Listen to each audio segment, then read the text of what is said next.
This is the point where students are walking in, they're coming in, they're sitting in their normal seats.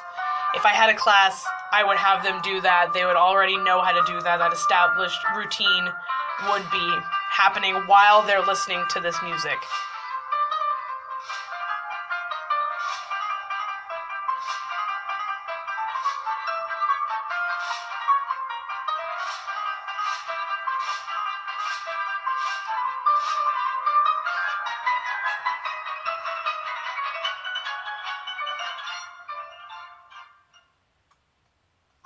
This is the point where I would give Rodrigo his handout. The rest of the class would they would most likely be chitter-chattering just a little bit. But once the lesson gets underway, they would be silent and listen to what I have to say. All right, class, whenever you were walking in, what kind of things were you hearing? Right at the beginning, how did it start? What things were you hearing right at the beginning? I'll play it for you again so you can hear what happens. So you can hear what happens right at the beginning.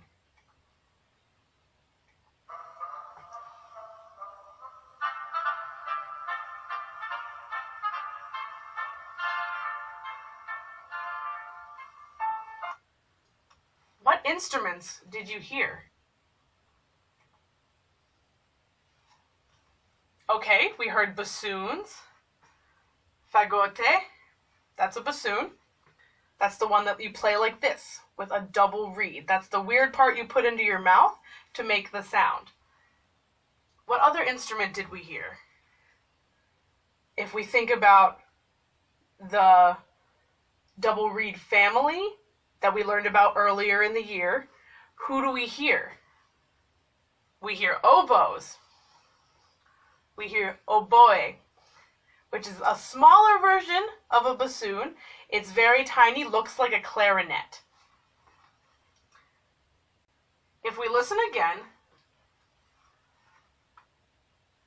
how would you describe the sound of the bassoon, the fagote, and the oboe, the oboe? How does it sound?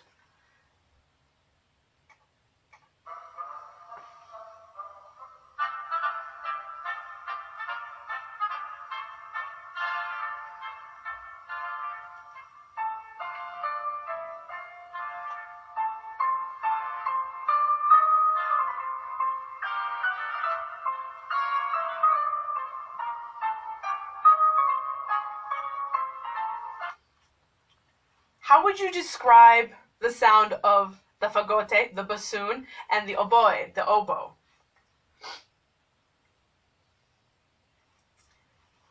Okay, I hear the bassoon, the fagote, and the oboe.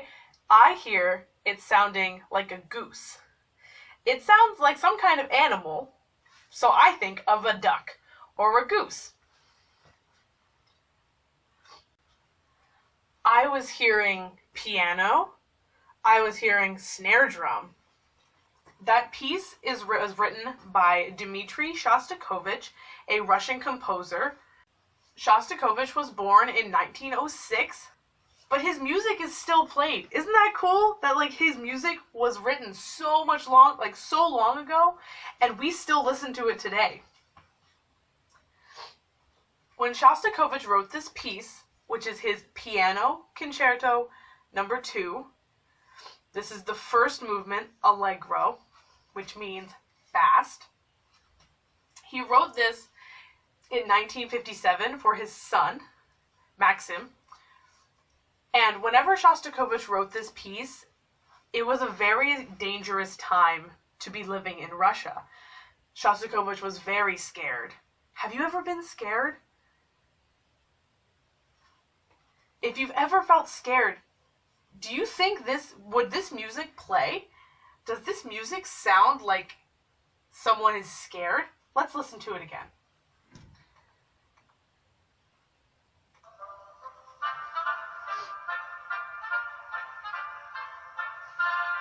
A lot of this lesson is just going to be me playing the music and the students listening, because this is guided listening. This is me saying, oh, listen to this little thing right here, listen to this other little thing, so that then they know kind of what to listen to while they're hearing the actual music.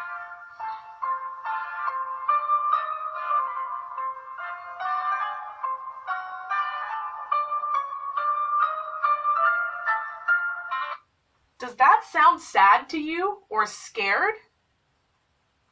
Rodrigo, do you think that sounds sad or triste? I don't think it sounds sad or triste. To me, this part sounds like marching music or música marchando, because there's a little bit of a drum beat whenever it comes in later on. Everyone stand up, and can everyone march along with me? We're gonna march to the beat. Ready? And we're gonna march. March. This is really fast.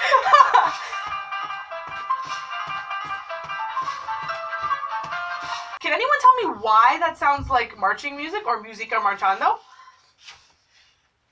The snare drum, the percussion instrument, the percusión, is what makes it sound like marching band music.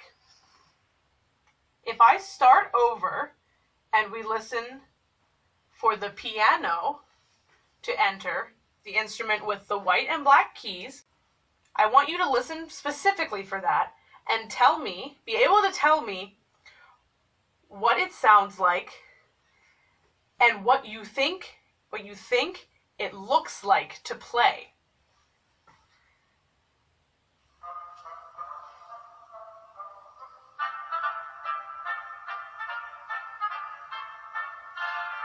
Here comes the piano.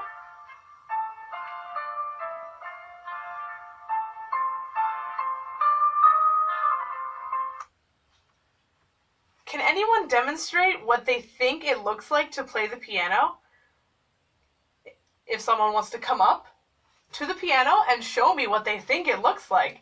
You can pretend that you're a world-famous pianist and you sit down at your piano, you flick your coattails before you sit down, and then you're ready to play. And the conductor cues the orchestra and you start to play.